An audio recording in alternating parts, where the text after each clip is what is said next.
Hello friends. तो कल आपका एग्ज़ाम है नाबार्ड मेंस का। तो आप पूरी तरह रेडी होंगे एग्ज़ाम देने के लिए। इस वीडियो में ज़्यादा कुछ हम लोग नहीं देखेंगे, बस सिर्फ कुछ पिक्चर्स के थ्रू कुछ रिवीजन करने की कोशिश करेंगे। तो कोई लोड नहीं लेना है, जितनी पढ़ाई होनी थी हो चुकी है। बस कुछ पिक्चर्स देखते हैं ताकि अगर यहाँ से कुछ आ जाए तो कुछ और न बढ़ जाएंगे। तो ये कोट्स हैं, आप इसको देख लें। डिस्क्रिप्टिव में आप इसको यूज कर सकते हैं। आप पॉज करके ये सारे कोट्स एक बार पढ़ लें और याद कर लें, आपके काफ़ी काम आ सकता है डिस्क्रिप्टिव पेपर में। बढ़ते हैं पहले की तरफ।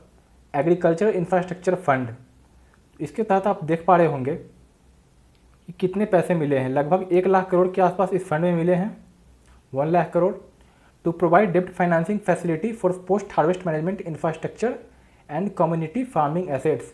तो पोस्ट हार्वेस्ट मैनेजमेंट इंफ्रास्ट्रक्चर के लिए ये पैसे मिले हैं। और corpus of 1 lakh crore for FPO, SHGs, PACS. आपको इन सब का मतलब पता होगा। FPO का मतलब फार्मर प्रोड्यूसर ऑर्गेनाइजेशन, SHG मतलब सेल्फ हेल्प ग्रुप होता है, और पैक्स जो हर एक पंचायत में होता है।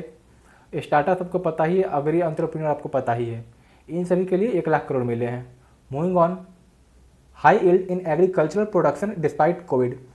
कोविड के बावजूद एग्रीकल्चरल में काफ़ी प्रोडक्शन हुआ। तो आप देख पा रहे होंगे कि फूड ग्रेन में जो प्रोडक्शन था वह 3.6% से इंक्रीमेंट हुआ और 295.67 मिलियन टन हुआ। ओके, उसी तरह लाइव वाटर स्टोरेज में बढ़ोतरी हुई और हॉर्टिकल्चर में भी रिकॉर्ड बढ़ोतरी देखी गई, 320.48 मिलियन टन।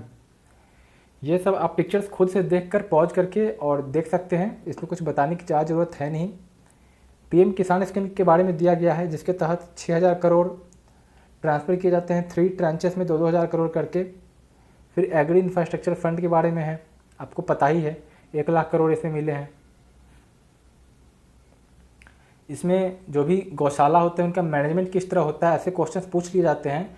जो बछड़ा होता है काफ, उनके लिए क्या होता है, मीन्स उनके लिए जो स्थान है वो 1 वर्ग मीटर होना चाहिए, और खुला क्षेत्र में अगर रखते हैं तो फिर 2 वर्ग मीटर होना चाहिए। वहीं पे अगर एडल्ट गाय है तो उसके लिए फिर वही स्थान बढ़कर 3.5 स्क्वायर मीटर हो जाता है, और खुले क्षेत्र में 7 स्क्वायर मीटर हो जाता है। तो ऐसे क्वेश्चन पूछ लिए जाते हैं। फिर उसी तरह काफ के लिए, मीन्स जो ग्रेजिंग करते हैं उनके लिए क्या व्यवस्था करनी है। तो 50 सेंटीमीटर लेंथ और 40 सेंटीमीटर ये बेसिकली डायमेंशन दिया हुआ है, LBH। तो 50, 40 और 15, ठीक है। इस तरह से लेंथ होगा, और ये ब्रेड्थ है, और ये फिर उसका हाइट है। फिर स्ट्रेंथनिंग एनिमल हेल्थ है, इसके थ्रू एनिमल के हेल्थ सही किए गए रेशन बैलेंसिंग प्रोग्राम के तहत। फिर एक UID tag, unique identification number लग रहा है। यह 12 डिजिट का है, यह सारे गायों के कानों में लग रहा है, एक तरह से टैगिंग टाइप का है। तो आप इसको भी याद रखिए, 12 डिजिट का होता है UID। यहाँ पे डेयरी प्रोडक्शन के बारे में दिया गया है। फिर कार्बन फुटप्रिंट के बारे में दिया गया है कि किस तरह क्लाइमेट स्मार्ट डेयरिंग किया जा सकता है। एग में दिया गया है कि भारत अब last year 103 billion egg Bharat में हुआ। ओके, और तो भारत एग प्रोडक्शन में नंबर 3 पे पहुंच गया दुनिया में।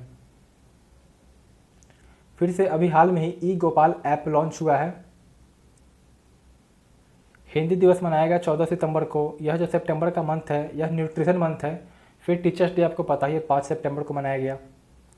PM किसान निधि योजना के बारे में दिया गया है। फिर FPOs 5 साल में कितने क्रिएट हुए, और नाम कोविड के टाइम 1000 क्रॉस कर गए, ये सारी बातें। PM street vendor Atmanirbhar Nidhi, इस योजना के तहत वेंडर्स को 10,000 के लोन मिलेंगे, वह अन्य बातें यहाँ दी गई है। कृषि मेघ, मैंने आपको लास्ट वीडियो में बताया था कि पढ़ाई लिखाई के लिए कॉलेजेस में इसको तैयार किया गया है। नरेंद्र सिंह तोमर अभी भारत के पंचायती राज मिनिस्टर है और रूरल डेवलपमेंट मिनिस्टर भी है। वही पुरुषोत्तम रूपाला जो हैं ये स्टेट मिनिस्टर हैं एग्रीकल्चर के। उसी तरह कैलाश राज चौधरी, यह भी कृषि विज्ञान के कल्याण राज्य मंत्री हैं। नाम और FPOs, इनमें क्या क्या चेंजेस किए गए हैं। फिर से RKVY स्टार्टअप योजना रफ्तार जो की है, उसके तहत इंक्यूबेशन स्टार्टअप्स को दिया जाएगा, एग्री एंटरप्रेन्योर्स के इंक्यूबेशन प्रोवाइड की जाएगी, प्लस फिनेंशियल सपोर्ट प्रोवाइड किया जाएगा। एमएसपी बढ़ गया है, ये उसके बारे में है, आपको पता है कि वीट में 106% से बढ़ा दिया गया है return over cost. Top 5 states के बारे में दिया गया है, पैडी वीट दोनों का, और ये कुछ चेंजेस जो एग्री बिल्स में हुए हैं। एशियान मेंबर्स कंट्रीज कौन कौन है ये यहाँ दर्शाया गया है। ये कलर्स के बारे में जो लास्ट स्लाइड में हम लोग डिस्कस किए थे लास्ट वीडियोज में।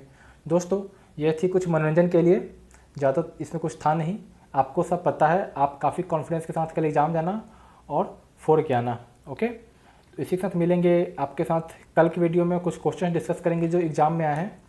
आप में से जो भी एग्ज़ाम कल देंगे वो जितने भी क्वेश्चंस आपको आने के बाद याद हो, रिक्रिएट करके आप हमें सेंड कर सकते हैं डायरेक्टली कहीं पे भी, या तो hi@litmo.in पे सेंड कर सकते हो, या फिर किसी भी माध्यम से जो आपके पता ही होगा, कमेंट बॉक्स में डाल सकते हो, या ईमेल आईडी सब कुछ आपको पता है, उस पर आप भेज देना। तो कल के लिए ऑल द बेस्ट, और मिलते हैं कल एक बार फिर से, तब तक के लिए बाय बाय एंड फिर से ऑल द बेस्ट।